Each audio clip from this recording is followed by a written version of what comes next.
As I traveled across the country during the long campaign, I would meet men and women bearing the brunt of not only a deepening recession, but also years, even decades, of growing strains on middle-class families.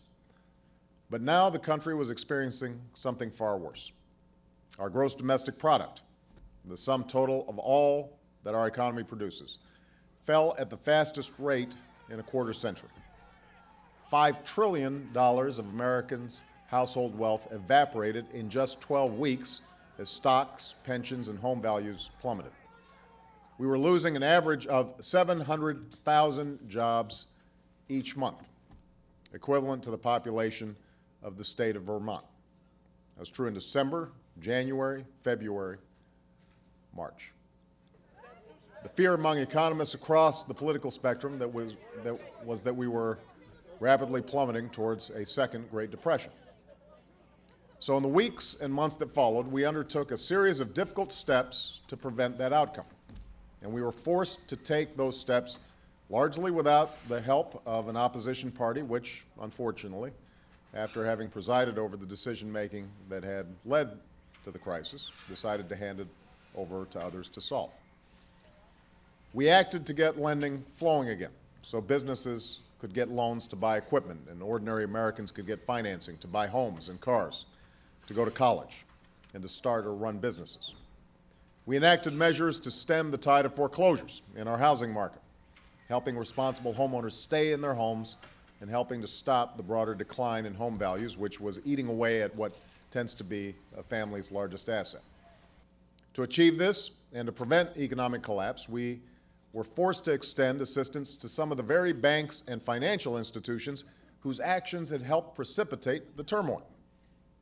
We also took steps to prevent the rapid dissolution of the American auto industry, which faced a crisis partly of its own making, to prevent the loss of hundreds of thousands of jobs during an already fragile, shaky time. Now, these were not decisions that were popular or satisfying. These were decisions that were necessary. It was mentioned that I was in Allentown, Pennsylvania this past weekend and went to a job center where people were engaged in job search, and it ran the spectrum. Blacks, whites, Hispanics, young people who were just starting their careers, individuals 50, 60 years old looking for a job. And they were putting a brave face on it, confident that eventually things would work out, but you could also see the sense of anxiety, the fear that perhaps this time it was different. And sometimes it's hard to break out of the bubble here in Washington and remind ourselves that behind these statistics are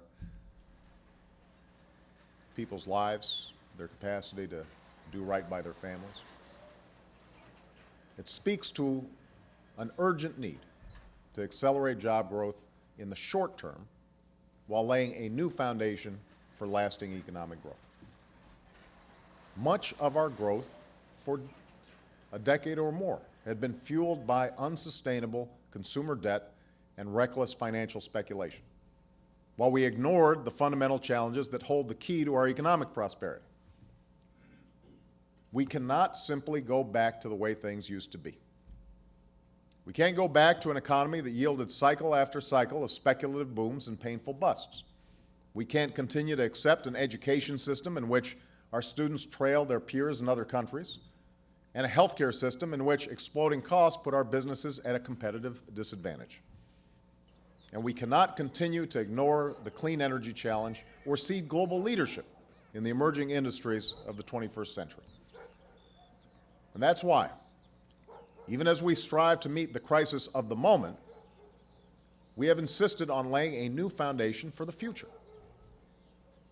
Now, there are those who claim we have to choose between paying down our deficits on the one hand and investing in job creation and economic growth on the other. This is a false choice. Folks passed tax cuts and expansive entitlement programs without paying for any of it, even as healthcare costs kept rising year after year. As a result, the deficit had reached $1.3 trillion when we walked into the White House.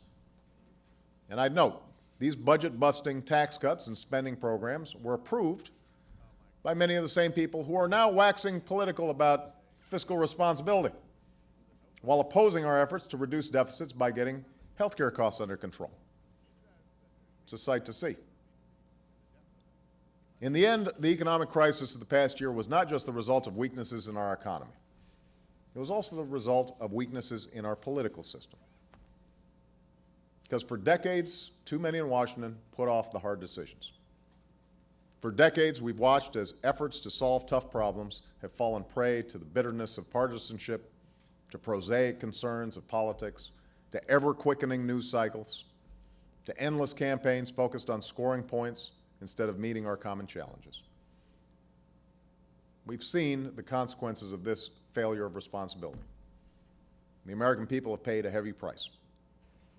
And the question we'll have to answer now is if we're going to learn from our past, or if, even in the aftermath of disaster, we're going to repeat those same mistakes.